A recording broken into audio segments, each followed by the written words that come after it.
నాదెండ్ల మండలంలో ప్రకృతి వ్యవసాయానికి ఊతం. చిరుమామిడిలో పిఎండిఎస్ కార్యక్రమం, రైతులకు అవగాహన. పల్నాడు జిల్లా నాదెండ్ల మండలం చిరుమామిళ్ళ గ్రామంలో ప్రకృతి వ్యవసాయంపై ప్రత్యేక అవగాహన కార్యక్రమం నిర్వహించారు.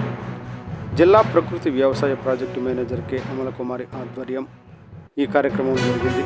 ఈ సందర్భంగా ఐసీఆర్పీ భార్గవి కాంపాక్ట్ బ్లాక్లో 5 ఎకరాల్లో, ఐసీఆర్పీ అనుష కాంపాక్ట్ బ్లాక్లో మరో 5 ఎకరాల్లో విత్తన గుళికలు తయారు చేసి పిఎండిఎస్ విధానాన్ని అమలు చేశారు.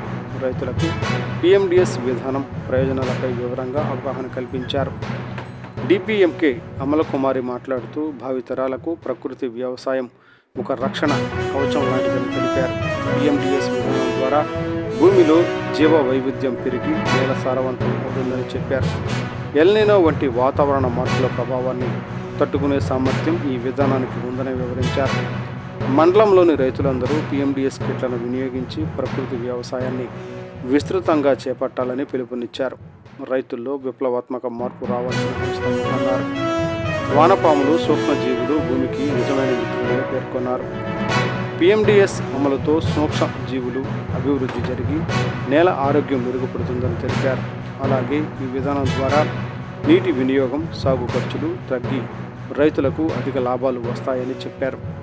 ప్రకృతి వ్యవసాయంలో పండించిన ఆహార పదార్థాలు మంచి పోషక విలువలు కలిగి ఉండడంతో ఆరోగ్యవంతమైన సమాజ నిర్మాణానికి దోహదపడతాయని పేర్కొన్నారు. ఈ కార్యక్రమంలో రైతులు భవనం శ్రీనివాసరెడ్డి, రమణారెడ్డి, ఫార్మర్ మాస్టర్ ట్రైనర్లు, ప్రకృతి వ్యవసాయ సిబ్బంది పాల్గొన్నారు. జై కిసాన్, జై జవానా. ఓకే.